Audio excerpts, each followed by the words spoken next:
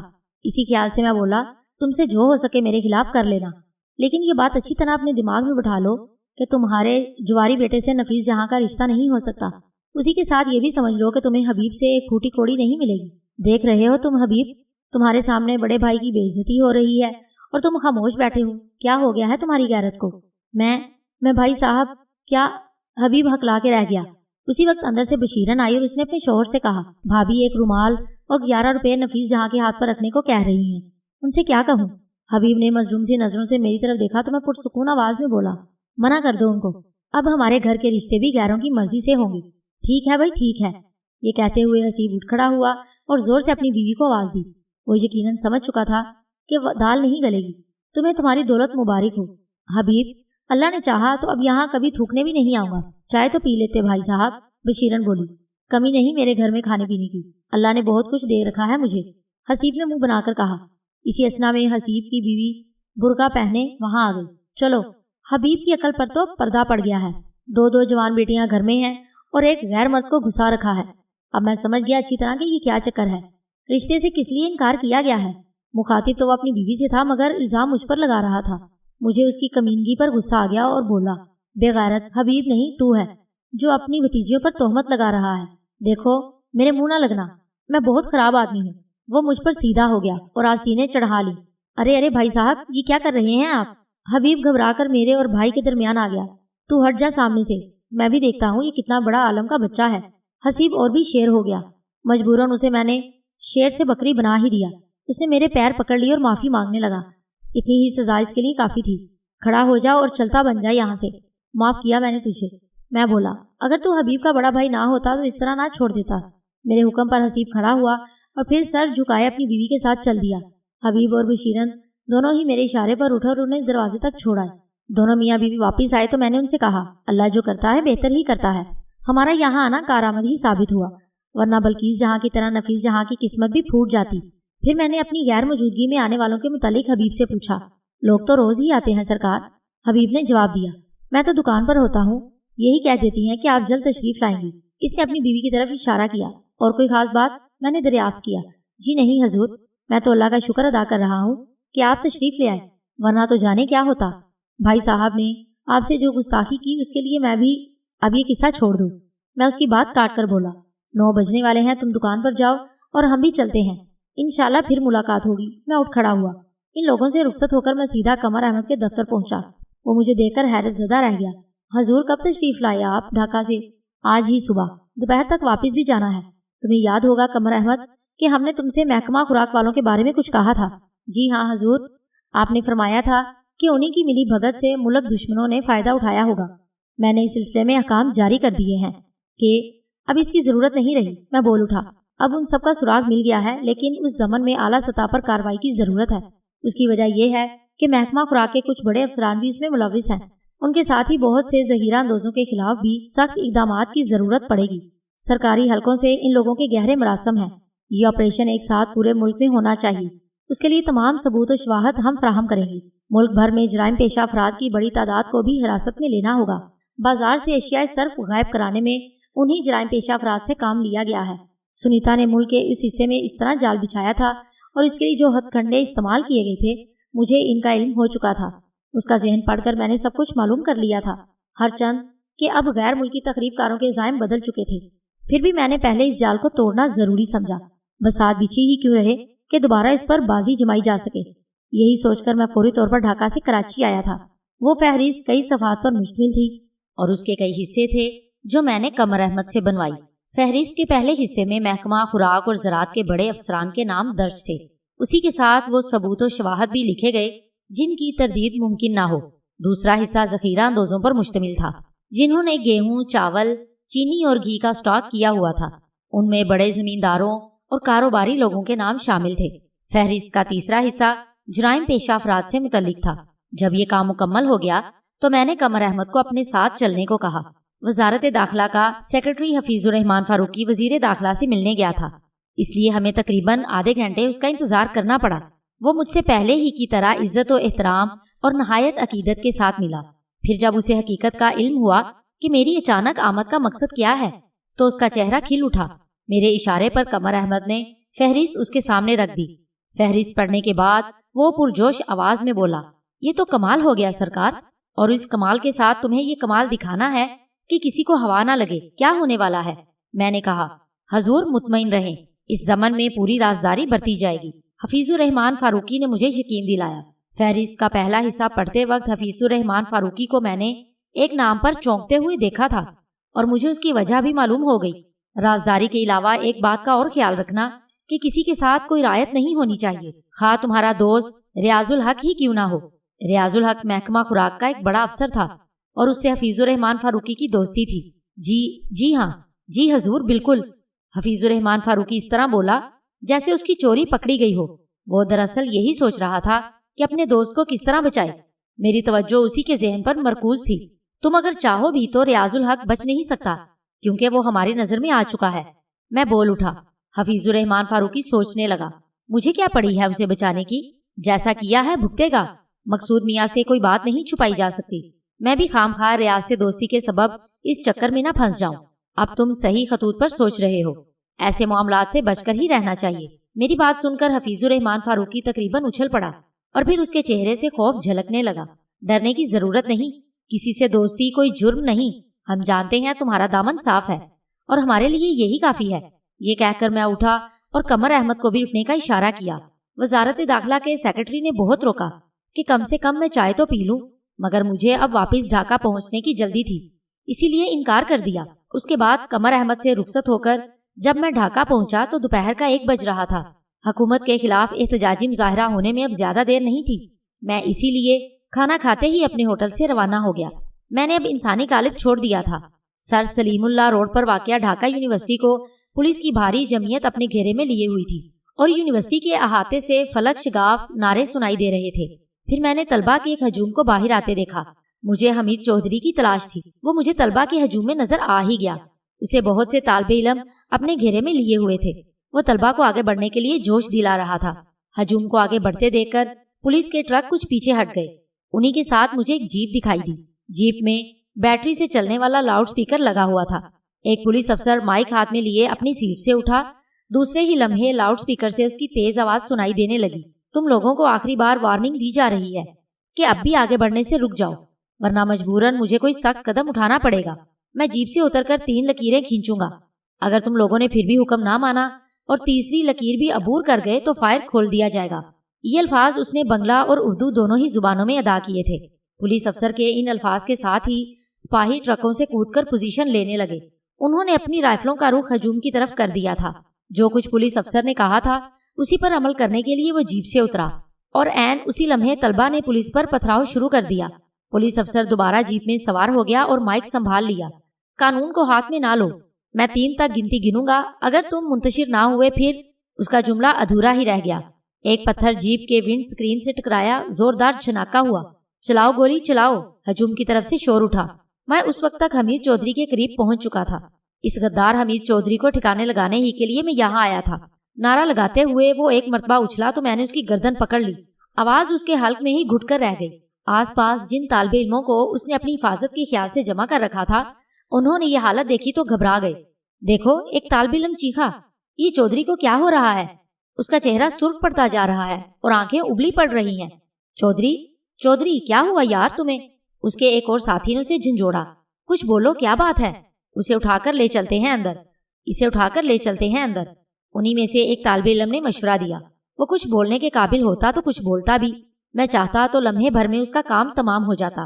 دانستہ میں نے اس کی گردن پر دباؤ نہیں بڑھایا اور اسے سانس لینے کی مہلت دے دی۔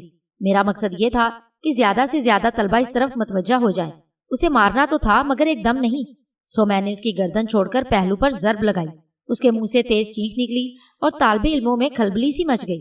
حمید چودھری چینختے ہوئے دوہرا ہو گیا، کیا ہوا؟ ہر طرف سے آوازیں آنے لگی۔ ذرا سی دیر میں سب کو خبر ہو گئی کہ کیا ہوا ہے۔ حمید چودھری اب زمین پر پڑا ہوا تڑپ رہا تھا۔ اس عجیب اور خلاف توقع واقعہ نے طلبہ کی توجہ اپنی طرف مبذول کر لی۔ پولیس پر پتھراؤ کرنے کی بجائے وہ اپنے لیڈر کے گرد جمع ہو گئے۔ پولیس نے ابھی تک گولی نہیں چلائی تھی۔ خود پولیس والے بھی حیرت زدہ تھے کہ اچانک صورتحال کیسے بدل گئی۔ ہجوم کو چیرتا ہوا ایک نوجوان آگے آیا اور طالب علموں کو مخاطب کیا،